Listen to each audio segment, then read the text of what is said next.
Hello, knowledge seekers. In this episode of 20-Minute Books, we will delve into Richard Nixon, The Life, a comprehensive biography written by John A. Farrell that paints an intimate portrait of Richard Nixon, a name synonymous with political triumph and scandal.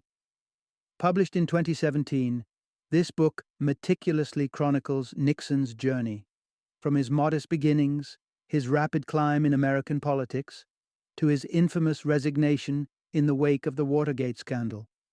Farrell, a seasoned journalist and writer who was a Pulitzer Prize finalist for this very work, crafts a narrative that shines a light on Nixon as not just a political figure, but as a complex, troubled, and deeply sentimental man.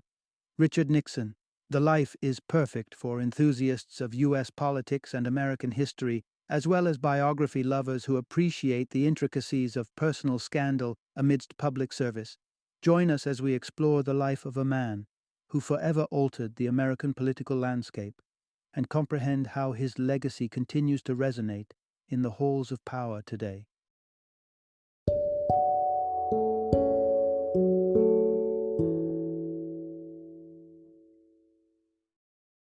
Richard Nixon, The Life. Introduction. Step into the complex world of Richard Nixon, a man beyond the scandal.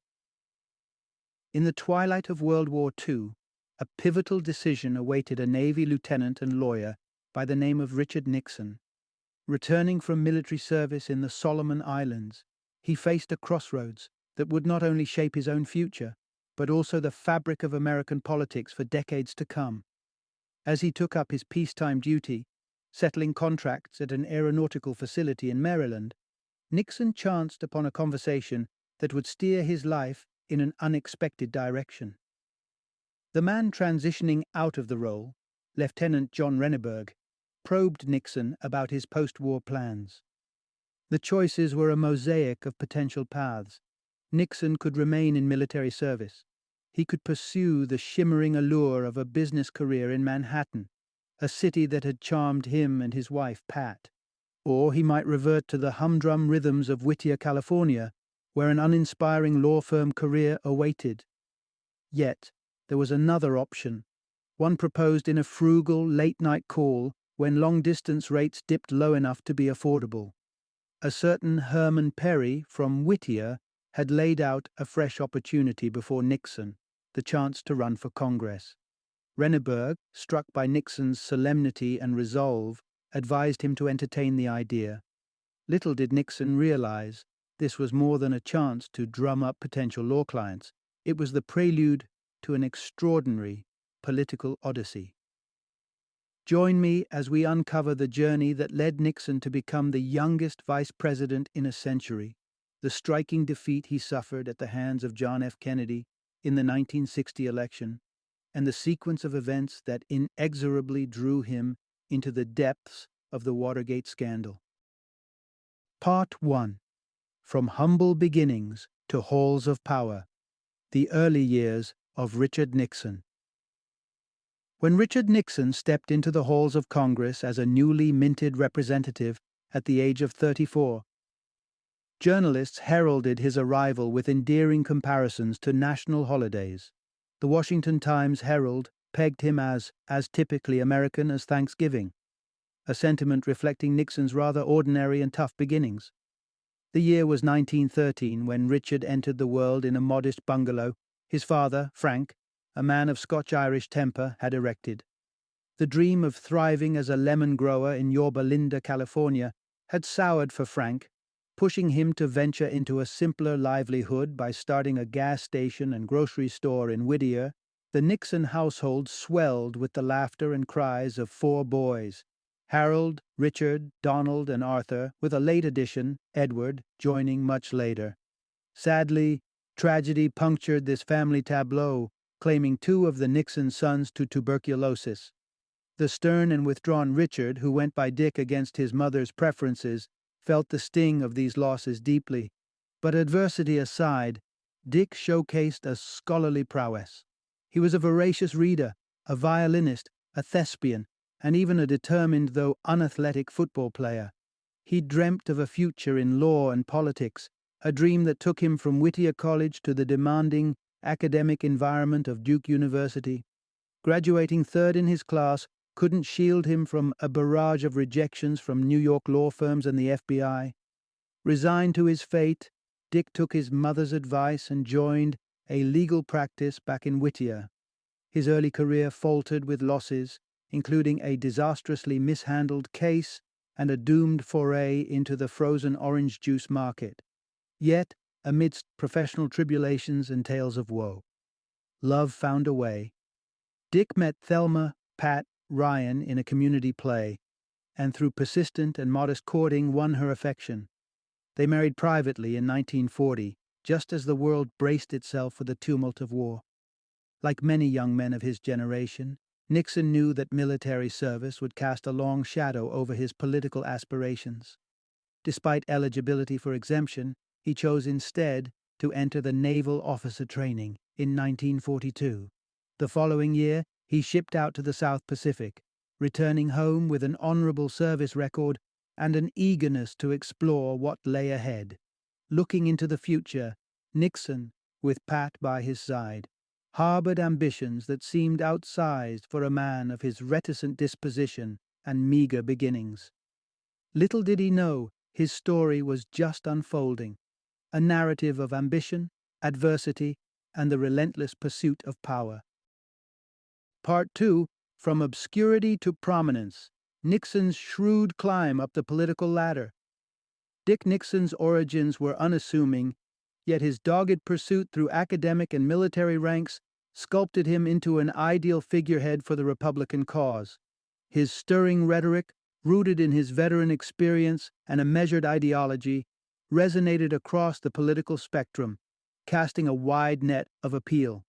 However, charm and eloquent orations were merely pieces of the electoral puzzle. Facing off against the sitting Democratic Congressman Jerry Voorhis, Nixon had to employ more than charisma. He needed to cast shadows on Voorhis's reputable record. Contemporary anxieties provided the perfect backdrop.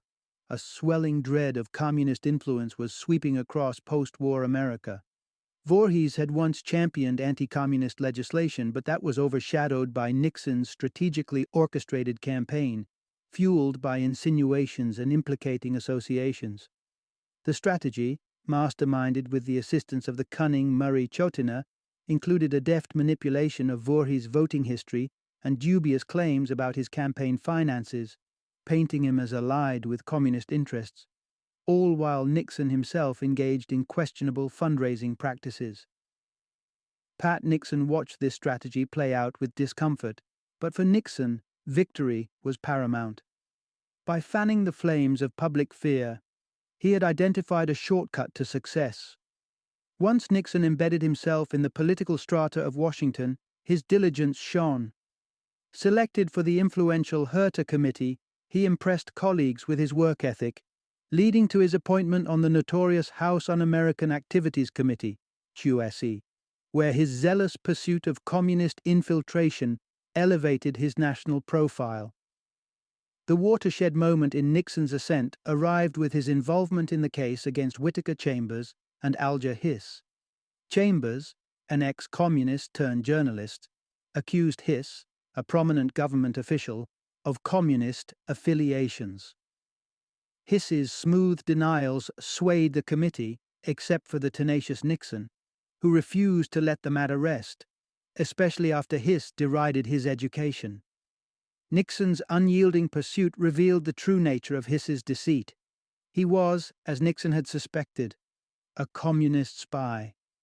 The scandal that followed enthralled the nation, reinforcing Nixon's image as a relentless crusader against subversion. He often mused to those around him that Hiss's downfall was not the espionage, but the efforts to conceal it.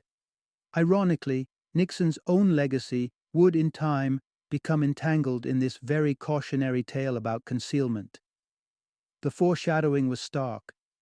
The peril that entwined Hiss would one day become Nixon's own undoing. Part 3, A Masterstroke of Emotion, Nixon's Televised Turning Point. Riding the crest of his victory in the Alger Hiss case, Nixon realized that the fiery banner of anti-communism was a potent instrument in the political arena.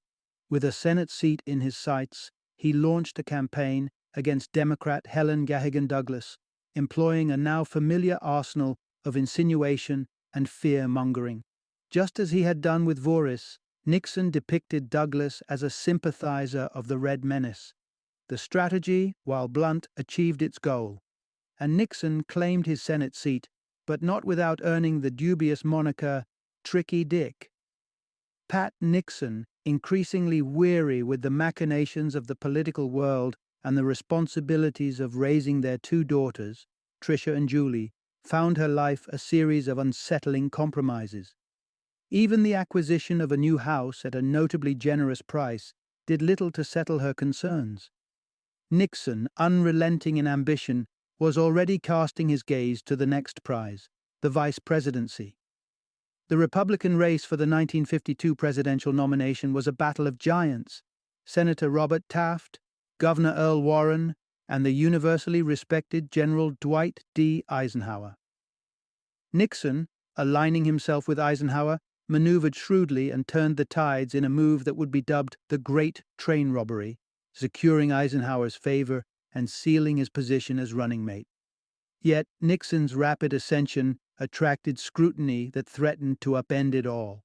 Accusations of financial misdeeds and whispers of slush funds cast a perilous shadow. Eisenhower, sensing the storm, contemplated severing ties. Nixon, however, was not one to fold under pressure. Instead, he orchestrated an unprecedented move, a nationwide television address that would pivot his fortune. In what would become known as the Checkers speech, Nixon wove a poignant tapestry of his life, a tale of modesty, dedication, and familial love. He spoke frankly of his and Pat's possessions and finances, countering the luxury of a mink coat with the understated dignity of a respectable Republican cloth coat. Then, the emotional gambit, the admission of accepting one political gift, a little spotted cocker spaniel named Checkers, adored by his daughters. The speech was melodramatic and to some undignified, yet it captivated the nation. Nixon demonstrated that his talent for tactical influence wasn't confined to political maneuvering in corridors of power. He could command the hearts of the public beneath the television lights with equal dexterity.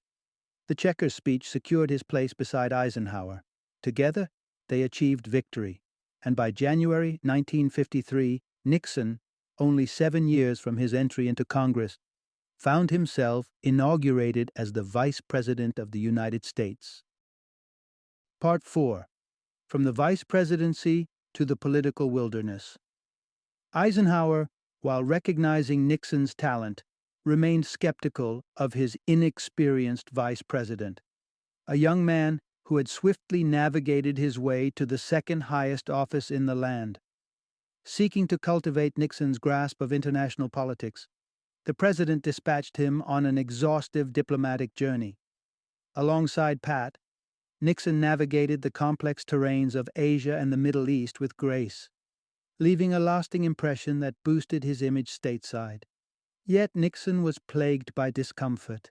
His reliance on a potent blend of medication to manage stress and ensure rest, coupled with Pat's anguish over leaving her daughters behind, cast a shadow on their return. And in the background, the uproar from Senator Joe McCarthy's extreme anti-communist crusade, an escalation even Nixon found unsavory, was a source of discontent. By early 1954, Nixon had confided to Pat his intention to retire from politics after the current term. But a sudden heart attack struck President Eisenhower, and duty beckoned Nixon to fill the leadership void. He rose to the occasion, assuming the presidential responsibilities with somber efficiency. Eisenhower's recuperation introduced a new undercurrent of tension, with hints of mistrust toward Nixon's ambition. Despite this, the Eisenhower-Nixon ticket triumphed in a dominant re-election win in 1956. Entering his second term, Nixon appeared rejuvenated, prepared to reshape his legacy. Nixon's past endeavors might have branded him as cunning, But his actions were not solely guided by cunning or self-interest.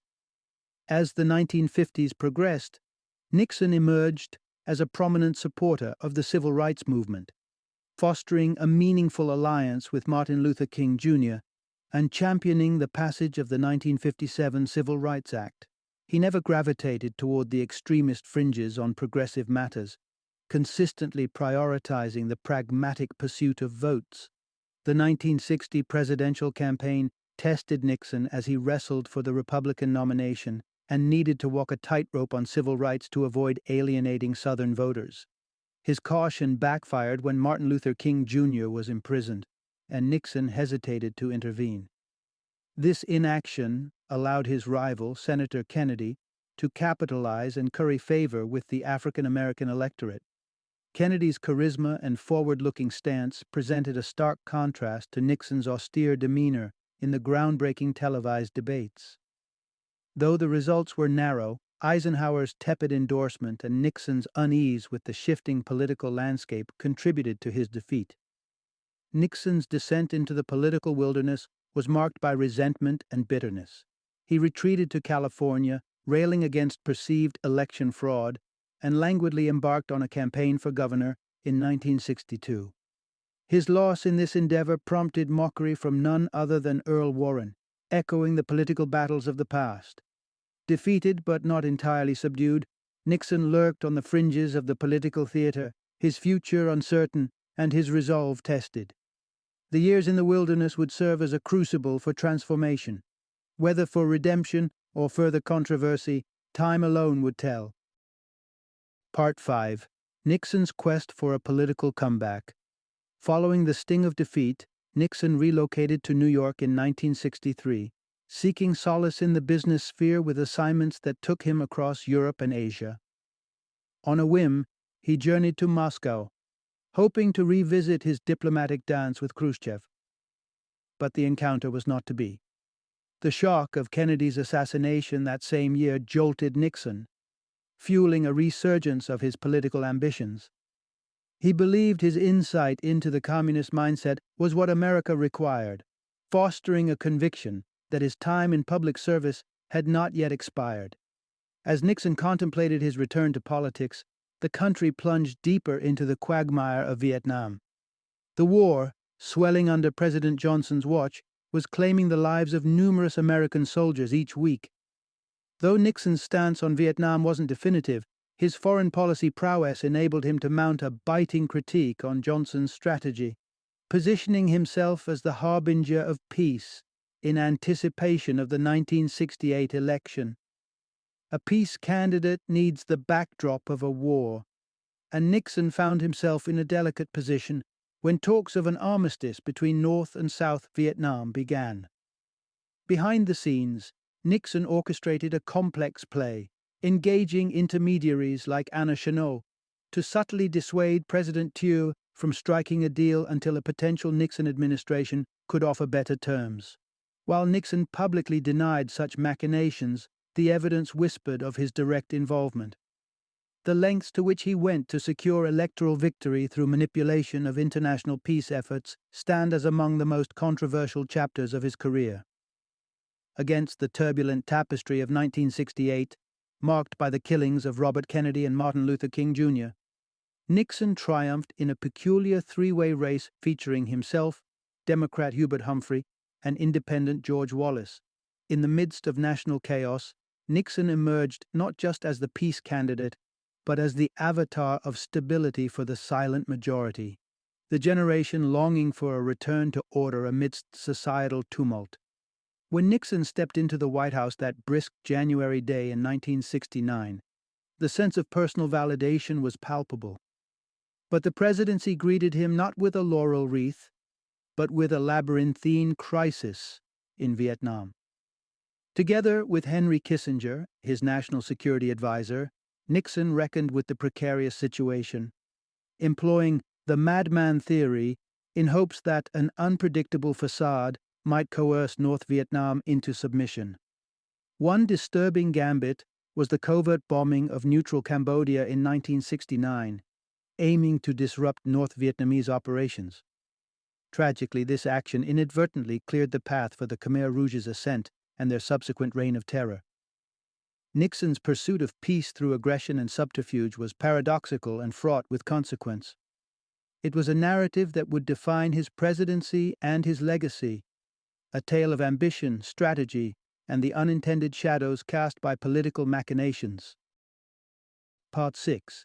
The enigmatic leadership style of Richard Nixon. Upon ascending to the presidency, Nixon revered the figure of Dwight D. Eisenhower, aiming to mirror the former president's decisiveness and moderated approach. Yet beneath the surface, sharp contrasts laid bare. Unlike the composed and sociable Eisenhower, Nixon grappled with a sundry of social obligations and often kindled rather than quenched crises. At his core, Nixon, the son of a grocer, bore insecurities that stood in stark contrast to Eisenhower's entrenched establishment confidence.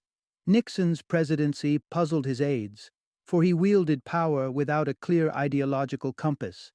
In Nixon's world, pragmatism reigned over principle, described as neither fish nor fowl.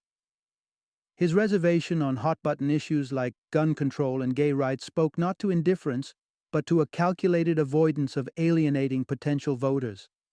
Even passionate rants captured in private recordings did not translate into rigid political positions, for Nixon was always courting the electorate's favor. Perhaps nothing exemplified this more than his stance on civil rights. While presiding over significant progress in school desegregation, Nixon avoided boasting of these achievements to maintain loyalty from Southern voters. His and Vice President Spiro Agnew's piano duet, mocking their evasive race politics, underscored Nixon's complex dance between progressivism and political expediency. Yet, the public facade belied a man besieged by personal demons. Nixon's relentless work ethic stemmed from deep-seated insecurities, overshadowing his time with family. The shooting of student protesters at Kent State University in May 1970 profoundly disturbed him, leading to a spontaneous early morning sojourn to the Lincoln Memorial, where his attempts to converse with protesters fell flat. The pressures of his role were exacerbated by a reliance on sleeping pills and a low tolerance for alcohol, inducing bouts of paranoia that were sometimes captured on audio tape. His voice, accompanied by the clinking of ice cubes, would occasionally slip into a slur, a telltale sign of his struggles. In his quest to document his presidential decisions, Nixon installed a secret tape recording system within the White House in 1971. These recordings would soon become a comprehensive archive of Nixon's order for surveillance and sabotage, a litany of actions against rivals, journalists, and those he deemed adversaries, fanning the flames of what would become one of the most notorious scandals in American political history. Part 7. A diplomatic masterstroke and a brewing storm. As President Nixon's first term reached its climax, the heat of political pressures intensified. With eyes fixed on the 1972 election, Nixon yearned for triumphs that would dazzle the American public, and silhouetted against this aspiration was the shadow of an indomitable China. The potential rekindling of relations with this long-estranged communist giant beckoned as Nixon's ultimate diplomatic coup. An overture of friendship commenced with the unexpected, American ping-pong diplomacy paving the way in 1971. Henry Kissinger, under the guise of illness, covertly jetted to Beijing, readying the stage for an event that promised to astound the world. Nixon, deft at maneuvering through political paradoxes, carried the credibility of a staunch anti-communist, rendering him the ideal ambassador for this delicate mission. February 1972 arrived, and the world watched with bated breath as Nixon ventured through China's historic landscape, navigating the Great Wall and indulging in the country's ancient cultural splendor. The visit signified a breathtaking departure from the frosty standoffs of the Cold War, and the American public reveled in the spectacle. Nixon himself heralded the journey as nothing short of revolutionary, a moment that rivaled the magnificence of the Great Wall. However, This diplomatic achievement was not without its sacrifices. The turbulence enveloping the Dominion of Pakistan, particularly the atrocities in East Pakistan and the subsequent refugee crisis, exacted a heavy moral toll.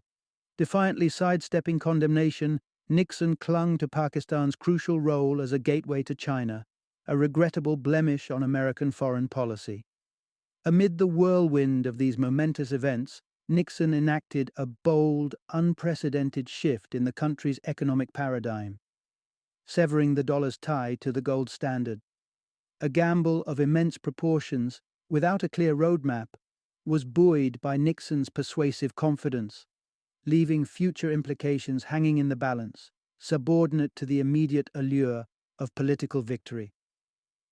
With the election concluded, Nixon's sweeping victory reverberated across all but one state. Yet in the aftermath, tension brimmed beneath the surface of success. The aftermath of Vietnam and the disquieting inklings of the Watergate scandal gnawed at Nixon, ensnaring his thoughts and darkening the horizon of his second term. Part 8. When the seeds of scandal take root. In the immediate afterglow of his daughter Trisha's White House wedding, President Nixon's contentment saw a rude awakening with the press. His spontaneous, wrathful decision to exclude the Washington Post from future White House events foreshadowed the tempestuous times ahead. Nixon juggled delicate international negotiations while domestic endeavors simmered on his presidential agenda. Yet, amongst these political maneuvers, a bombshell dropped. An unauthorized disclosure rattled the nation. The New York Times unveiled the Pentagon Papers, casting a stark light on years of blunders and misjudgments in the Vietnam War narrative. Despite the documents primarily staining the legacies of his Democratic predecessors, the implications for national security and Nixon's authority gnawed at him, fueling a flurry of paranoia. With the Supreme Court thwarting Nixon's attempts at press restraint, he veered off the conventional path, increasingly unsure of where the boundaries of legality lay. The establishment of the Special Investigations Unit marked a dark turn, signaling a covert crusade against perceived adversaries, irrespective of the ethical or legal constraints. Presidents before had their share of covert schemes, yet Nixon's carte blanche invitation to illicit activity was unprecedented. His unit's lack of finesse manifested in the botched Watergate operation, an episode more farcical than fiendish. Their mission to infiltrate Democratic headquarters and gather intelligence was doomed by their own clumsy execution and subsequent capture by law enforcement. While Nixon's voice on the infamous tape suggested ignorance of the break-in, his presidential instinct didn't steer him towards transparency or repudiation. Instead, his response was characterized by entrenchment and a determination to obscure the truth.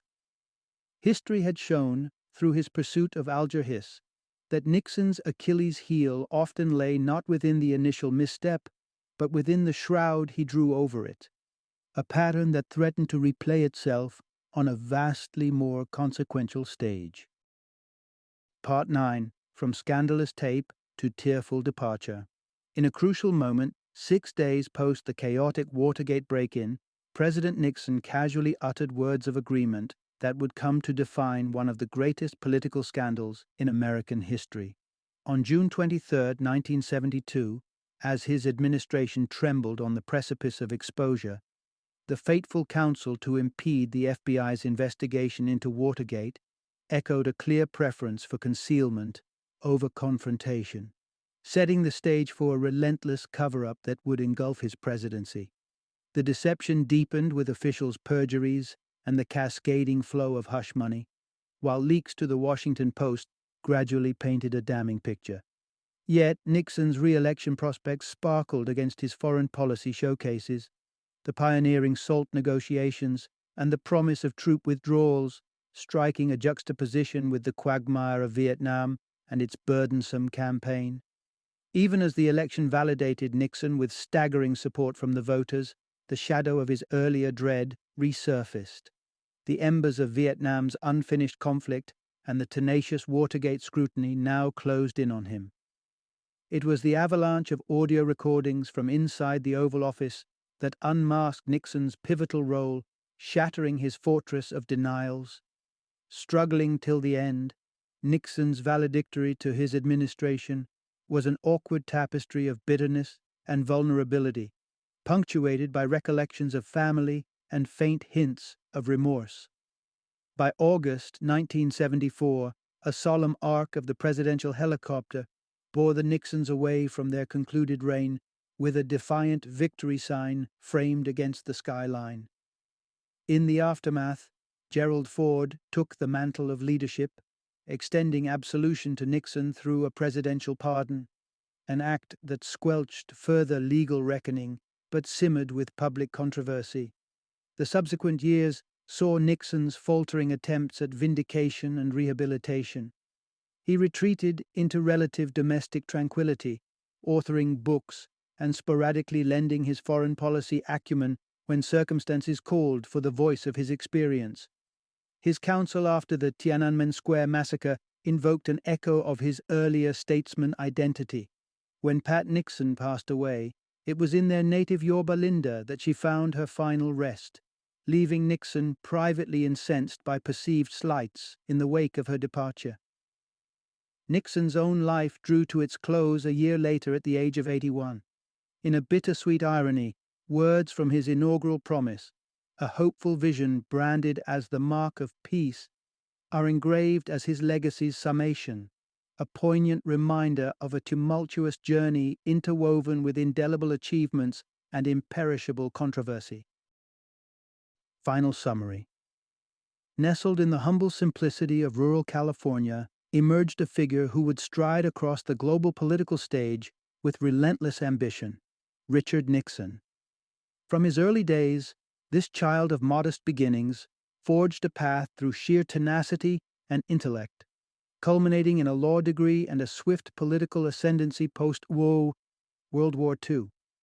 His brand of relentless politicking raised him to remarkable heights, landing him in the seat of the vice presidency as an unsurpassed youthful force. The rebound from his 1960 election loss against John F. Kennedy showcased his indefatigable spirit as he surged back to claim the presidency in 1968. Nixon's tenure, dotted with landmark achievements such as the thawing of relations with China, carried the sheen of international statesmanship.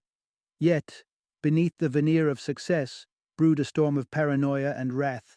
These very traits, which had propelled him to heights of power, would ironically engineer his historic descent in the infamous scandal that was Watergate.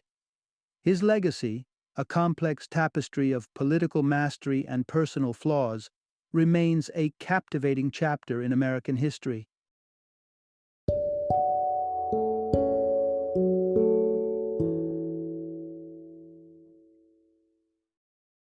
Thank you for joining me today on this journey of learning and discovery as we explored the insights of another thought-provoking book in our growing library of knowledge. If you've enjoyed our time together, please take a moment to follow our podcast, give us a 5-star rating, and share 20-minute books with other knowledge seekers. Your support truly means a lot. Don't forget to join me again in the next episode, where we will delve into another enriching book. Until then, happy reading and happy listening.